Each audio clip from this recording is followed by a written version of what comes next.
table, and you certainly don't have to sit on the fringes. Leave those for late comers. My name is Leslie Watson, and I'm the board president for the co-op. I want to welcome you to this, I believe, our 5th Northeast Network meeting, if I'm not mistaken. I think we're up to 5, yeah.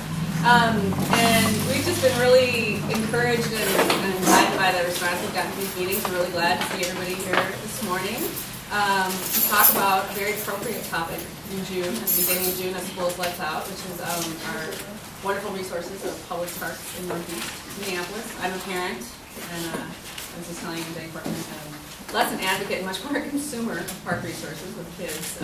But you know, I think it's something that adds such a great, it really adds to the quality of life up here, so I'm really glad we have an opportunity to have a conversation about how they work and how they're funded and how they're programmed and how citizens and community members can get involved in being advocates for programming and other aspects. So with that, I'm Liz Walensky. I'm your park commissioner for District 1. District 1 is everything east of the river from here to the St. Paul border, including Nicollet Island. So I have quite a big district, and I tend to call everything east side parks because Southeast gets really offended if I call it Northeast Parks. So East Side Parks, this summer we are going to be doing quite a few projects. Our big announcement is yesterday we signed the papers. We have purchased the Shearer Brothers lumber site on the Mississippi River.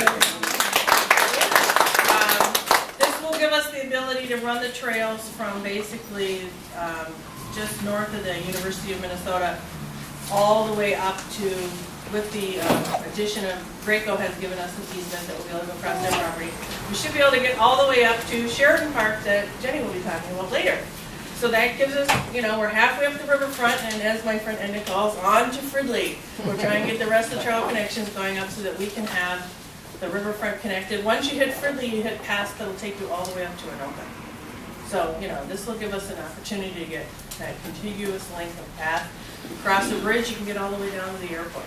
So that was a big thing for us. We spent some money there, and one of the things I want to talk about is where our money comes from.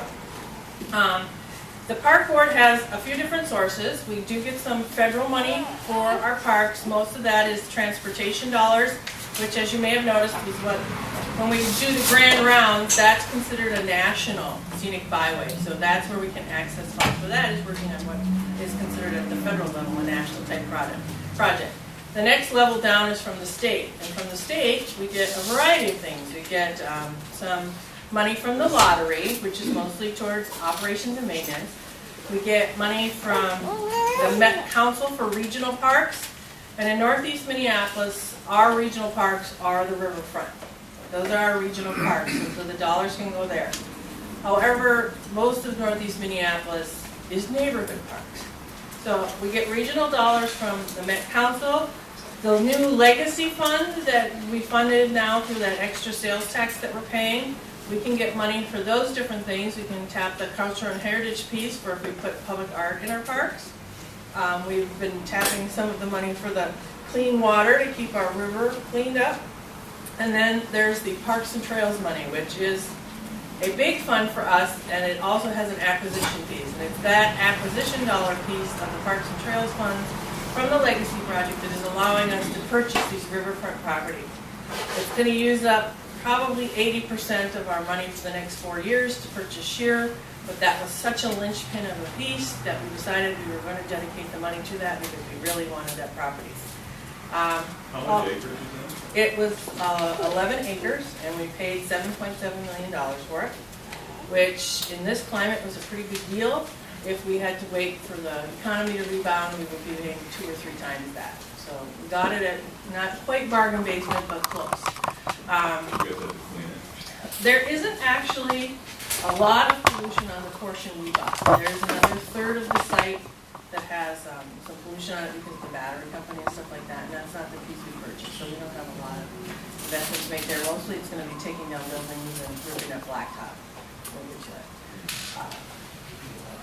Yeah, pollution, and that's a perception that I've heard a number of times, that site must be polluted. What, if you would help me, contributes to that perception? I think what contributes to that perception is the fact that there's a lot of heavy industry kind of thing going on in Northeast in general. And so usually when you're talking at any property along the riverfront there, historically they've had an industrial path. And a lot of times industry at that time didn't know that, or they did know and they ignored the fact that if you dump chemicals into the land, it stayed there. They aren't seeing brownfield cleanup like gasoline and stuff there. Apparently if they had storage tanks that didn't leak. And that's usually what you find in a lot of industrial sites. The ground, if you dig down to do stuff in it, a lot of that's fill and things like that, which we always end up having to do some remediation or grass and trees won't grow there. So that's kind of that. And then beyond the state where we get a lot of funding, and we can sometimes get special project funding, like we did get some bonding dollars, and Jenny will talk about those bonding dollars are going to be shared this year. We also sometimes don't get bonding dollars. As you may have noticed, the sculpture garden and Worth Winter Recreation became the poster children for bad bonding, according to our governor this last year. So those we did not get funds for. And then we get money at the local level. And the local level funding that we get for capital projects comes from the Capital Long Range Improvement Plan, or CLIC. Tony Hofstad is the chair of CLIC. Mike Venowitz is here, serves on CLIC. We submit a list of projects in our neighborhood parks that we would like to have funded. And then CLIC, they go through their process and determine which is going to be the ones they're going to do. And then the rest of the money for running the park system, and this is the vast majority of our operating budget, comes from property tax dollars and local government aid. And as you may know, local government aid keeps creeping down. In the past, we would receive, I think it was an 11.87% of what the city got in local government aid. And they've got a new system on how they're allocating that now, and I can't remember the name, but it's pretty much the same amount. It's just more flexible. But that's where most of our operating dollars come from, is the levies for property taxes. And while the city tends to levy 8%, or has in the past, of that we get a 4% increase for running the park system. And like anywhere else in the world, the cost of our health insurance is going through the ceiling, so that eats away at what we can afford to do. And so we don't, unfortunately, have the ability to put as much out there as we have in the past. As far as the projects in Northeast, one of them Jenny's going to talk about is Sheridan. We applied for and received a grant from the Hennepin County for the extra money they collect from when they're paying for the Twin Stadium. They've been designating it towards some youth sports facilities. So we will be redoing the baseball fields at Botno Park, so that our very attractive baseball teams there will have a little nicer facility to play on.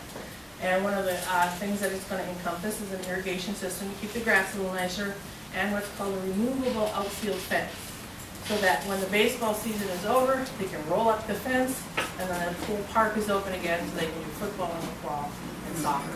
So this is something that we're getting through Hennepin County. Let's see, what are the big projects? From CLIC, our CLIC dollars this year, when they were put in, this was before my time, so most of it has gone to resurface some of our parking lots. If any of you go up and play rugby at Columbia Park, you'll see that the parking lot has been redone up there.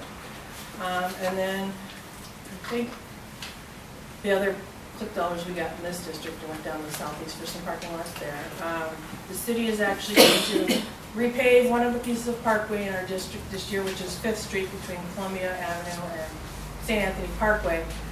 We did something called service redesign years ago, and we told the city, we'll be happy to take care of all the boulevard trees if you will take on our parkways and parkway lighting, because you have a public works department that keeps us from having to have a public works department, and we have a large forestry department, so we can handle the trees better.